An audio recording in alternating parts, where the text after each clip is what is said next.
उसने सबसे पहले अपना पुराना शोबदा दिखाया और 7 घोड़ों को इस तरह रोक लिया जैसे वो कागज के घोड़े हों। शहनशाह से लेकर एक आम तमाशाई तक ज्ञानी के इस करतब पर हैरान रह गए। फिर आत्माराम ने घोड़ों की रस्सियां खोलकर उन्हें मैदान में डाल दिया। देखते ही देखते तमाम रस्सियां बड़े बड़े सांपों में तब्दील हो गईं और उन जहरीले कीड़ों ने तमाशाइयों की तरफ दौड़ना शुरू कर दिया। अक्सर हाजरीन घबरा कर खड़े हो गए, मगर जहांगीर अपनी जगह पुरसुकून हालत में बैठा रहा। इस दौरान ज्ञानी ने चीख कर कहा, ये सांप मेरे ताबे हैं, इनसे किसी को कोई नुकसान नहीं पहुंचेगा। फिर उसके साथ ही आत्माराम ने अपने हाथ का इशारा किया और वो सारे सांप दोबारा रस्सियों में तब्दील हो गए। इसके बाद आत्माराम ने अपनी एक रस्सी को ऊपर की तरफ उछाला। हाजरीन ये शोबदा देखकर हैरान रह गए कि वो रस्सी खींची चली गई और फिर यूं महसूस होने लगा जैसे रस्सी आसमान की बुलंदियों तक चली गई है। तमाशाई अपनी सांसें रोके हुए इस मंजर को देख रहे थे। अचानक आत्माराम ने रस्सी का सिरा पकड़ा और ऊपर चढ़ना शुरू कर दिया। बड़ा हैरान कुन मंजर था। आत्माराम बड़ी तेजी से ऊपर चढ़ता चला गया और फिर देखने वालों को ऐसा लगा जैसे ज्ञानी आत्माराम आसमान पर पहुंचकर गायब हो गया हो। कुछ देर तक लोगों को रस्सी लटकती हुई नजर आई, मगर आत्माराम वहां मौजूद नहीं था। शहनशाह जहांगीर ने अपने करीब खड़े हुए उमरा से बेसाख्ता कहा, यह ज्ञानी भी कमाल का आदमी है। आज इसने अपने फन का जो मुजाहरा किया है वो नाकाबिले यकीन है। अभी जहांगीर के अल्फाज की गूंज बाकी थी कि ज्ञानी आत्माराम रस्सी के सहारे नीचे उतरता दिखाई दिया। हाजरीन शदीद हैरत व इस्तेजाब में मुब्तला थे। आत्माराम तेजी से जमीन पर उतरा और फिर उसी रफ्तार से चलता हुआ जहांगीर के सामने पहुंचकर सजदे में चला गया। शहनशाह ने आत्माराम का सजदा कबूल किया और उसका दामन अशरफियों से भरने का हुक्म दिया। नहीं सम्राट, मैं सोने चांदी का भूखा नहीं हूँ, ज्ञानी आत्माराम ने दोनों हाथ जोड़ते हुए कहा। मैं तो राज सिंहासन यानी तख्ते शाही के लिए शुभ कामनाएं, नेक ख्वाहिशात लेकर देवताओं के पास गया था और देवताओं ने मेरी प्रार्थना कबूल कर ली है। ज्ञानी, तेरे देवता हमारे बारे में क्या कहते हैं? जहांगीर ने आत्माराम से पूछा। देवता आपसे बहुत प्रसन्न हैं, खुश हैं, आत्माराम ने सर झुकाते हुए कहा। सम्राट को हर युद्ध में, हर जंग में विजय प्राप्त होगी। तेरी कोई और ख्वाहिश ज्ञानी? जहांगीर ने पुरजोश लहजे में कहा। इसके सिवा कुछ नहीं कि आपके शत्रु नष्ट हो जाएं और राज सिंहासन इसी तरह जगमगाता रहे, ज्ञानी ने कहा और आहिस्ता आहिस्ता चलता हुआ मैदान से निकल गया। इसके बाद जश्न की तकरीब खत्म हो गई, लेकिन अरसलान बेग के जहन में ख्यालात के नए तूफान उठने लगे। अरसलान बेग ने बड़ी हैरत से आत्माराम की शोबदाबाजियां देखी थीं और फिर वो दिल ही दिल में ज्ञानी की रूहानी ताकतों का कायल हो गया था। फिर उसी रात अरसलान बेग आत्माराम की झोंपड़ी के दरवाजे पर पहुंचा। वहां एक ताकतवर दरबान मौजूद था, मुड़े हुए सर और पीले कपड़ों में लिपटा हुआ एक मजबूत जिस्म रखने वाला साधु। वो ज्ञानी आत्माराम का नायब भी था और खादिम भी। उसका नाम धर्मपाल था। अरसलान बेग को धर्मपाल ने दरवाजे पर रोक दिया। अभी कुछ नारियां ग्यारी जी के पास मौजूद हैं, जब वो फारिग हो जाएंगी तो मैं उनसे तुम्हारे लिए इजाजत मांग लूंगा। थोड़ी देर के बाद कुछ औरतें अंदर से निकलीं और अपने घरों की तरफ चली गईं। अंधेरे की वजह से अरसलान उनके चेहरे न देख सका। औरतों के जाते ही धर्मपाल अंदर गया और ज्ञानी जी ने अरसलान बेग को फौरन ही बारियाबी की इजाजत दे दी। अरसलान बेग बहुत खुश था। वो ज्ञानी जी के कमरे में दाखिल हुआ तो अंदर कई चिराग जल रहे थे और मिट्टी के तबाकों में मुख्तलिफ खुशबुएं सुलग रही थी। कमरा बहुत साफ सुथरा था, मगर हर चीज से सादगी जाहिर हो रही थी। ज्ञानी आत्माराम को शहनशाह जहांगीर की तरफ से हर साल कीमती तोहफे दिए जाते थे। इसके अलावा बहुत से हिंदू जागीरदार उसे बेशुमार कीमती नजरें पेश करते थे, मगर इसके बावजूद आत्माराम बहुत सादा जिंदगी बसर करता था। अरसलान बेग को ज्ञानी की इस आदत ने बहुत मुतासिर किया। लड़के, तू शाही महल छोड़कर यहाँ क्यों आया है? आत्माराम ने कहा और अरसलान बेग फरते हैरत से ज्ञानी के कदमों में झुक गया। महाराज, आपको किस तरह मालूम हुआ कि मैं शाही महल से ताल्लुक रखता हूँ? अरसलान बेग की जबान लड़खड़ा रही थी। हम अंतर्यामी हैं, दिलों का हाल जानने वाले हैं, आत्माराम ने मुस्कुराते हुए कहा। अपना हाल बयान कर, तू बहुत दुखी नजर आता है। अरसलान बेग खुद भी जबरदस्त नक्काल था। उसने बेअख्तियार रोना शुरू कर दिया। आत्माराम ने आगे बढ़कर उसके सर पर हाथ रख दिया। अब क्यों रोता है बालक? जब तू ज्ञानी की चौखट पर आ गया तो समझ ले तेरे सारे दुख दूर हो गए। अरसलान बेग ने अपनी दास्ताने गम सुनाना शुरू कर दी। मेरी माँ एक सितम रसीदा हिंदू औरत थी जो शहनशाह हुमायूं के फरार के वक्त किसी तरह ईरान पहुंच गई और फिर उसे लोगों के सामने रक्स करने पर मजबूर हो जाना पड़ा। यहाँ तक कि एक दिन मेरे बाप ने उससे शादी कर ली। मेरा बाप हिंदुस्तानी वजीर आजम आसिफ खान के खानदान से ताल्लुक रखता था, मगर जब उसने मेरी माँ से शादी की तो अहले खानदान बरहम हो गए और उससे ताल्लुक खत्म कर लिया। फिर मेरी पैदाइश के कुछ दिन बाद ही बाप का इंतकाल हो गया। ये बड़ा संगीन वक्त था। मेरी परवरिश के लिए माँ को दोबारा बड़े बड़े ईरानी जागीरदारों की महफिलों में रक्स करना पड़ा। माह साल बहुत सख्ती से गुजरते रहे, मगर मेरी माँ ने हिम्मत नहीं हारी और मेरी तालीम जारी रखी। फिर जब मैं 20 साल का हुआ तो माँ भी दुनिया से रुखसत हो गई, लेकिन मरने से पहले उसने मुझ पर यह राज फाश कर दिया कि वो बुनियादी तौर पर एक हिंदू औरत थी जिसने जबरन इस्लाम कबूल कर लिया था। अक्सर लोग दिलकश नक्शो निगार और सुर्ख सफ़ेद रंगत की वजह से मेरी माँ को ईरानी समझते थे, मगर ये राज सिर्फ मैं जानता हूँ कि वो हिंदू थीं और उन्हें मजहब बदलने पर मजबूर किया गया था। हालांकि ये हकीकत थी कि अरसलान बेग की माँ ने हिंदुओं की छूत छात से तंग आकर हुमायूं के दौर में इस्लाम कबूल कर लिया था और दरबारी रक्कासा बनकर अपनी जिंदगी गुजार दी थी। नाजरीन, आगे बढ़ने से पहले कमेंट सेक्शन में हमें अपनी आरा से जरूर आगाह कीजिएगा कि आपको हमारी ये सीरीज कैसी लग रही है। आइंदा आने वाली इक़्तिसाद से बाखबर रहने के लिए हमारे चैनल को सब्सक्राइब कर लें और साथ मौजूद बेल आइकॉन को जरूर क्लिक कर लें। शुक्रिया। उस दौरान शेर शाह से शिकस्त खाकर हुमायूं ईरान की तरफ फरार हो गया। अरसलान की माँ भी शहनशाह की नमकखारी का हक अदा करने के लिए ईरान चली गई और फिर एक तकरीब में रक्स देखकर अरसलान का बाप उस खूबसूरत औरत की मोहब्बत में मुब्तला हो गया। फिर ये मोहब्बत रंग लाई और अरसलान के बाप ने उससे शादी कर ली। अरसलान बेग ने आत्माराम से इस हद तक सच बोला था कि शौहर की मौत के बाद उस पर अरसा हयात तंग हो गया था और उसने अपने बेटे की परवरिश के लिए दोबारा ईरानी जागीरदारों की महफिलों में नाचना शुरू कर दिया था, मगर ये खुला हुआ झूठ था कि उसकी माँ ने जबरन इस्लाम कबूल किया था। अरसलान बेग ने आत्माराम को मुतासिर करने के लिए अपनी मजलूमियत की दास्तान बहुत रंग आमेजी के साथ सुनाई। तेरी कहानी बहुत दर्दनाक है बालक। अरसलान बेग खामोश हुआ तो आत्माराम बोला, अब तू क्या चाहता है? ज्ञानी ने सवाल किया। मुझे अपनी माँ से बहुत मोहब्बत थी और मैं उसी के मजहब की तरफ लौट जाना चाहता हूँ। अरसलान बेग ने तल्ख लहजे में कहा, मुझे हिंदुस्तानी मुसलमानों से भी नफरत है और ईरानी मुसलमानों से भी। इन दोनों ने मुझे और मेरी माँ को बड़े आजार पहुंचाए हैं। मैं इन सब से इंतकाम लेना चाहता हूँ। अरसलान बेग के होंठों से नफरतों के जहर की बारिश हो रही थी। मेरे इंतकाम का पहला हदफ आसिफ खान और उसका खानदान है। मैं उसकी बेटी अर्जमंद को सरे बाजार रुस्वा देखना चाहता हूँ। तू अकेला किस किस से इंतकाम लेगा बालक? आत्माराम मुस्कुराने लगा। मैं किस काबिल हूँ महाराज? अरसलान ने ज्ञानी के कदमों पर सर रख दिया। इंतकाम तो आप लेंगे अपनी रूहानी ताकतों के जरिए। मैं चाहता हूँ कि अर्जुमंद और शहजादा खुर्रम एक दूसरे से नफरत करने लगें। ज्ञानी आत्माराम ने पहले कुछ मंत्र पढ़ने के बाद अरसलान बेग को हिंदू धर्म में दाखिल किया। फिर इंतहाई राजदाराना लहजे में कहा, तू दुनिया के सामने मुसलमान रहेगा और जहांगीर के दरबार पर गहरी नजर रखेगा कि वहाँ कौन कौन आता है और क्या बातें करता है। वैसे हमने जहांगीर को इस काबिल नहीं छोड़ा कि वो दोबारा अपने मजहब की तरफ लौट कर आ सके। वो सारी जिंदगी औरत और शराब के नशे में ग़ुरक़ाब रहेगा। हमने उसके बाप अकबर को भी निस्फ से ज्यादा हिंदू बनाकर गुमराह कर दिया था। यही वजह है कि उन दोनों के दौरे हुकूमत में हिंदुओं को कोई नुकसान नहीं पहुंचा, लेकिन शहजादा खुर्रम से हमें बहुत खतरा है। हमारा ज्ञान बताता है कि जहांगीर का ये बेटा इतनी आसानी से ज़ेरे दाम नहीं आएगा। तू उसके करीब तर हो जा और उसे शराब का आदी बना दे, यहाँ तक कि वो दरबारी कनीजों में दिलचस्पी लेने लगे। फिर हमारे मंत्र उस पर बहुत तेज असर करेंगे और तेरा इंतकाम पूरा हो जाएगा। और अर्जुमंद का क्या होगा महाराज? अरसलान ने घबरा कर पूछा। हम बहुत जल्द उसके और खुर्रम के दरमियान नफरत का बीज बो देंगे। आत्माराम ने अरसलान को तसल्ली देते हुए कहा, मगर सबसे पहले ये जरूरी है कि शहजादा खुर्रम गुनाहों में मुलव्वस होकर अपने दिल को स्याह कर डाले। जिनके सीने बदकारियों के रंग से काले हो जाते हैं उन पर हमारा जादू बहुत तेज असर करता है, मगर शहजादा खुर्रम मेरी पहुंच से बहुत दूर है। अरसलान ने क़ब्ल वक्त ही अपनी नाकामी का एतराफ कर लिया। अपनी कोशिशें जारी रख, आत्माराम ने सख्त लहजे में कहा। ये काम इतने आसान नहीं होते। हुकूमतों को ज़ेरो ज़बर करने में कभी बरसों और कभी सदियां लग जाती हैं। तू जहांगीर को खुर्रम की तरफ से बदगुमान कर दे, फिर हम अर्जुमंद का हाथ तेरे हाथ में दे देंगे। अरसलान आत्माराम की शोबदाबाजियों को उसकी रूहानी ताकत समझकर बहुत खुश हो गया था कि इस तरह वो आसिफ खान और उसके अहले खानदान से बहुत जल्द इंतकाम ले लेगा। निस्बत तय हो जाने के बाद अर्जुमंद बानो और शहजादा खुर्रम की खुशियों का कोई ठिकाना नहीं था। मारुख ने उस तकरीब के फौरन बाद बारादरी की मुलाकात का इंतजाम किया।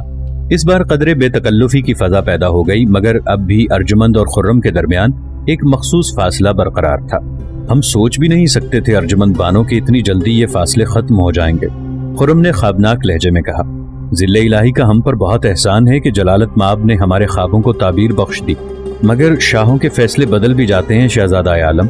अर्जुमंद बानो ने तशवीशनाक लहजे में कहा, हम जानते हैं कि आलम पना का इंसाफ किसी मौसम से मुतासिर नहीं होता। खुर्रम ने जवाबन कहा, मगर तुम अभी से ये बातें क्यों सोच रही हो? हर वक्त एक धड़का सा लगा रहता है कि जाने कब हवाओं का रुख बदल जाए। अर्जुमंद के लहजे की उदासी बढ़ती जा रही थी। कल मैंने ख्वाब में देखा है कि हम दोनों एक दिलकश मकाम पर खड़े हैं कि अचानक किसी तरफ से एक औरत नमूदार होती है, फिर आपको अपने साथ लेकर चली जाती है और मैं चीखती रह जाती हूँ। आप बार बार पीछे मुड़कर देखते हैं मगर मेरी तरफ लौटकर वापस नहीं आते। अपने जहन को वसवसों से आजाद करो अर्जुमंद, खुर्रम ने तसल्ली देते हुए कहा। ये ख्वाब नहीं, तुम्हारी परेशान ख्याली है। हो सकता है मेरे अंदेशों ने ख्वाब की शक्ल इख्तियार कर ली हो, अर्जुमंद ने थकी थकी सी आवाज में कहा। मगर साहिब आलम, ये तमाम बादशाहों का मिजाज रहा है कि उनके हरम में कई कई बीवियां और बेशुमार कनीजें दाखिल होती हैं। क्या आप भी उन्हीं शाहों की रविश पर चलेंगे? हम बादशाह नहीं, सिर्फ खुर्रम हैं, शहजादे ने पुरजोश लहजे में कहा। और हमने ताज पहन भी लिया तो तुम्हें दिखा देंगे कि अहले दिल किस तरह मोहब्बत करते हैं और इस खुदगर्ज दुनिया में वफा किस चीज का नाम है। खुर्रम के इन अल्फाज ने अर्जुमंद के खून की गर्दिश तेज कर दी थी। खुदा करे कि वफा की शर्म रह जाए। अर्जुमंद की आवाज शिद्दत जज्बात से लरज रही थी और उसकी आंखें बंद थीं। शबनम गिरती रही, हवाएं सर्द होती चली गईं और चांद आहिस्ता आहिस्ता ढलता रहा, यहाँ तक कि सुबह के आसार नमूदार होने लगे। अर्जुमंद घबरा कर खड़ी हो गई और रुखसत की इजाजत तलब करने लगी। खुर्रम ने एक लम्हे के लिए उसके हाथों को छुआ और कहने लगा, अब ये हाथ हमारे जिस्म का एक हिस्सा है जाने आरज़ू, अब जाओ, खुदा तुम्हें अपनी आमान में रखे। उसी जमाने में हजरत शेख सलीम चिश्ती रहमतुल्लाह अलैह का उर्स शुरू हो गया। हजरत शेख सलीम चिश्ती से एक निस्बत खास होने के सबब जहांगीर बहुत शान व शौकत के साथ उर्स की तकरीबात का एहतमाम करता था। अगरचे हजरत शेख सलीम चिश्ती रहमतुल्लाह अलैह उसके बचपन ही में दुनिया से गुजर गए थे, लेकिन शेख के विसाल के बाद भी जहांगीर की अकीदत का ये हाल था कि अगर कोई शख्स उसके सामने हजरत सलीम चिश्ती का नाम लेता तो वो बाअदब होकर बैठ जाता, और अगर कोई सवाल करने वाला हजरत शेख के हवाले से मांगता तो जहांगीर सवाली को उसकी तलब से इतना ज्यादा दे देता कि देखने वाले हैरान रह जाते। जहांगीर की यह अकीदत महज इसलिए थी कि वो हजरत शेख सलीम चिश्ती की दुआओं से पैदा हुआ था और उन्हीं की दुआओं के तुफैल उसे हिंदुस्तान की हुकूमत हासिल हुई थी। हजरत शेख सलीम चिश्ती रहमतुल्लाह अलैह मशहूर बुजुर्ग हजरत बाबा फरीद गंज शकर रहमतुल्लाह अलैह के खानदान से ताल्लुक रखते थे। आपके वालिद का नाम शेख बहाउद्दीन रहमतुल्लाह अलैह था, जो अजोधन यानी पाकपतन से हिजरत करके लुधियाना चले आए थे। फिर कुछ अरसा दिल्ली में क़याम करके मुस्तकिल तौर पर फतेहपुर सीकरी में रहने लगे थे। हजरत शेख सलीम चिश्ती रहमतुल्लाह अलैह 897 हिजरी में पैदा हुए थे। आपने अपनी मजहबी तालीम मुकम्मल करके 931 हिजरी में हरिमैन शरीफैन की ज़ियारत की। कुछ दिनों तक मदीना मुनव्वरा में क़याम पजीर रहे, फिर मुख्तलिफ ममालिक की सियाहत करते हुए हिंदुस्तान तशरीफ ले आए और फतेहपुर सीकरी में गोशानशीन होकर इबादत और रियाजत करने लगे। उस वक्त मुगल शहनशाह जलालुद्दीन अकबर बे औलाद था। मुख्तलिफ शादियां करने के बावजूद उसके यहाँ तख्त का वारिस पैदा नहीं हुआ था। फिर जैसे जैसे दिन गुजरने लगे अकबर की परेशानी बढ़ती चली गई।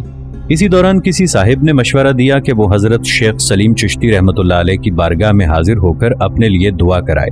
अकबर बड़ी न्याजमंदी के साथ हजरत शेख सलीम चिश्ती रहमतुल्लाह अलैह की खानकाह में हाजिर हुआ और निहायत आजिजाना लहजे में अर्ज करने लगा कि शेख, अगर आपने मेरे लिए दुआ नहीं की तो हिंदुस्तान का ताजो तख्त वीरान हो जाएगा। हजरत सलीम चिश्ती रहमतुल्लाह अलैह बहुत देर तक मुराकबे की हालत में बैठे रहे और फिर इंतहाई जज्ब के आलम में फरमाया, खुदा तुझे 3 बेटे देगा मगर उनमें से एक ही जिंदा रहेगा और हम उसे अपना नाम बख्श देंगे। फिर जब पहले बच्चे की पैदाइश का वक्त करीब आया तो अकबर ने अपनी बेगम को हजरत शेख सलीम चिश्ती रहमतुल्लाह अलैह की ज़ौजा मोहतरमा के पास भेज दिया। वहीं मुगल शहजादे की पैदाइश अमल में आई। हजरत शेख ने उसका नाम सलीम रखा और अकबर को मुखातिब करते हुए फरमाया, ये बच्चा साहिब इक़्तिदार होगा और हिंदुस्तान के वसी तरीन इलाके पर हुकूमत करेगा। और फिर ऐसा ही हुआ। अकबर के 2 बेटे मुराद और दानियाल लड़कपन ही में इंतकाल कर गए।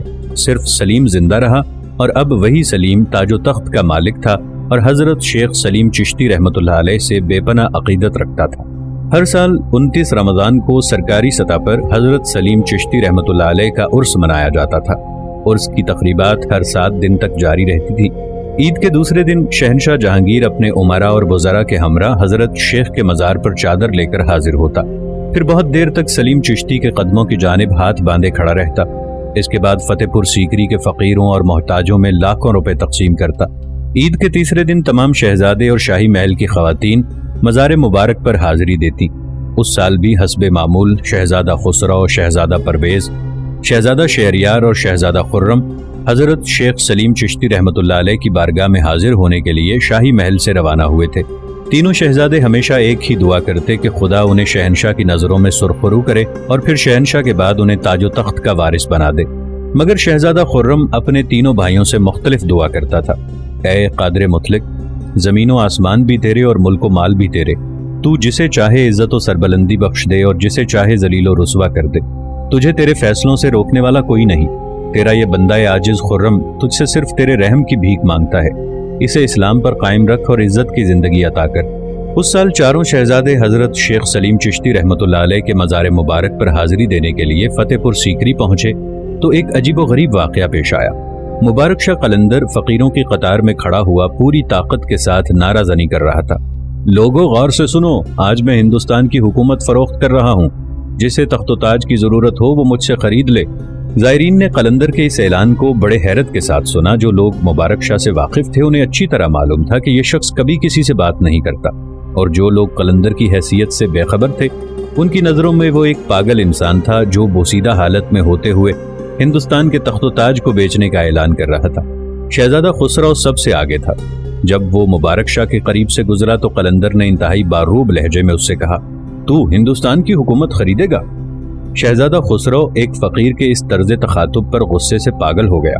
کیا تو اندھا ہو گیا ہے کہ ولی عہد سلطنت کو نہیں پہچانتا؟ میں ہی تخت و تاج کا حقیقی وارث ہوں اور تو مجھ سے اس قسم کی گفتگو کر رہا ہے؟ بے ادب! اپنے غلیظ جسم کی طرف دیکھ، جسے ایک وقت کی روٹی میسر نہیں، وہ حکومت و اقتدار کی بولیاں لگا رہا ہے۔ یہ کہہ کر شہزادہ خسرو نے مبارک شاہ قلندر کے منہ پر ایک زوردار ٹھوکر ماری۔ نحیف و نزار جسم رکھنے والا مبارک شاہ اس ضرب شدید کو برداشت نہ کر سکا اور ایک طرف زمین پر گر گیا۔ پھر وہ سنبھلا تو دیکھنے والوں نے دیکھا کہ قلندر کے چہرے سے خون بہہ رہا ہے۔ یہ تجھے وقت بتائے گا کہ اندھا کون ہے، مبارک شاہ قلندر نے پرجلال لہجے میں کہا۔ تاج و تخت نہیں خریدے گا تو ذلت و رسوائی کی موت خریدے گا۔ قلندر کا لہجہ اس قدر اثر انگیز تھا کہ شہزادہ خسرو کے جسم پر لرزہ طاری ہو گیا اور وہ مزید کچھ کہے بغیر آگے بڑھ گیا۔ پھر شہزادہ پرویز مبارک شاہ کے قریب سے گزرا۔ قلندر نے اس سے بھی وہی الفاظ دہرائے، ہندوستان کے تاج و تخت خریدے گا؟ کیوں اپنی زندگی سے خوفناک کھیل کھیل رہا ہے دیوانے؟ کیا تجھے اب بھی ہوش نہیں آیا؟ یہ کہہ کر شہزادہ پرویز آگے بڑھ گیا۔ مبارک شاہ نے بے اختیار قہقہہ لگایا، ہاں میں دیوانہ ہوں۔ پھر شہزادہ شہریار نے بھی قلندر کے ساتھ وہی تحقیر آمیز سلوک کیا۔ آخر میں شہزادہ خرم آگے بڑھا اور اپنے رومال سے مبارک شاہ کے چہرے کا خون صاف کرنے لگا۔ قلندر کے ہونٹوں پر اچانک مسکراہٹ ابھر آئی، پھر عجیب لہجے میں بولا، میں تو ان بد نصیبوں سے اتمام حجت کے لیے کہہ رہا تھا، ورنہ ان کی قسمت میں ذلت کے اندھیروں کے سوا کچھ نہیں۔ انہیں معاف کر دیں قلندر، آپ کو پہچانتے نہیں وہ۔ شہزادہ خرم نے اپنے بھائیوں کی طرف سے معذرت کرتے ہوئے کہا، میں کون ہوتا ہوں معاف کرنے والا؟ مبارک شاہ نے بے نیازی کے انداز میں کہا، جب آسمان پر ان کے لیے معافی نہیں لکھی گئی تو زمین والے کیا کر سکتے ہیں؟ سب کے سب مجبور ہیں۔ شہزادہ خرم مبارک شاہ کے چہرے کا خون صاف کر کے کھڑا ہو گیا۔ اس سے پہلے کہ وہ مزار کی طرف جانے کے لیے آگے بڑھتا، قلندر نے اسے مخاطب کرتے ہوئے کہا، کیا تو بھی ہندوستان کا تاج و تخت نہیں خریدے گا؟ کیوں نہیں خریدوں گا؟ شہزادہ خرم ٹھہر گیا اور بہت آہستہ لہجے میں کہنے لگا، قلندر تم اس کی کیا قیمت لوگے؟ 1000 اشرفیاں۔ مبارک شاہ نے بدستور مسکراتے ہوئے کہا، بہت سستا بیچ رہا ہوں، اتنے میں تو دیہاتوں کی جاگیر بھی نہیں ملتی۔ اس وقت تو میرے پاس اشرفیاں نہیں ہیں۔ شہزادہ خرم نے کہا، میں تو حضرت شیخ کے مزار پر حاضری دینے کے لیے آیا تھا، یہ سعادت حاصل کرنے کے بعد ہی اشرفیوں کا انتظام ہو سکے گا۔ کوئی بات نہیں شہزادے، کوئی بات نہیں، مبارک شاہ قلندر نے مسرت آمیز لہجے میں کہا، بس سودا طے ہو چکا، تمہیں میرے پاس اشرفیاں لانے کی ضرورت نہیں، میری طرف سے وہ ساری دولت آگرے کی بیوہ عورتوں میں تقسیم کر دینا، میں نے خدا کے حکم سے ہندوستان کے تاج و تخت تمہارے نام کر دیے۔ یہ کہہ کر قلندر کھڑا ہو گیا اور شہزادہ خرم سے لپٹ گیا۔ مبارک شاہ کے جسم کے گرد و غبار سے شہزادے کی قبا میلی ہو گئی، مگر خرم نے کوئی کراہت محسوس نہیں کی۔ پھر قلندر نے اپنے خاک آلود ہاتھ شہزادے کے چہرے پر پھیرے، اس کے بعد ایک جگر شگاف نعرہ بلند کیا، سدا رہے نام اللہ کا۔ ارسلان بیگ گیانی آتما رام کی ہدایت کے مطابق سائے کی طرح شہزادہ خرم کے ساتھ ساتھ تھا۔ اس نے مبارک شاہ قلندر کی زبان سے ادا ہونے والا ایک ایک لفظ سنا تھا اور اپنی آنکھوں سے شہزادہ خسرو کا طرز عمل بھی دیکھا تھا۔ ارسلان بیگ نے مبارک شاہ کو اس کے ظاہری حلیے سے ایک پاگل سمجھ لیا تھا اور دل ہی دل میں شہزادہ خرم کی حماقتوں پر خوش ہو رہا تھا۔ جب خرم حضرت شیخ سلیم چشتی رحمۃ اللہ علیہ کے مزار مبارک کی طرف جانے لگا تو ارسلان بیگ نے تیزی سے آگے بڑھ کر شہزادے کو مبارکباد پیش کی۔ صاحب عالم کو ہندوستان کے تخت و تاج مبارک ہوں۔ खुर्रम ने अपने बाएं जानिब मुड़कर देखा। अरसलान बेग दोनों हाथ बांधे हुए साथ साथ चल रहा था। शहजादे ने उसकी बात का कोई जवाब नहीं दिया।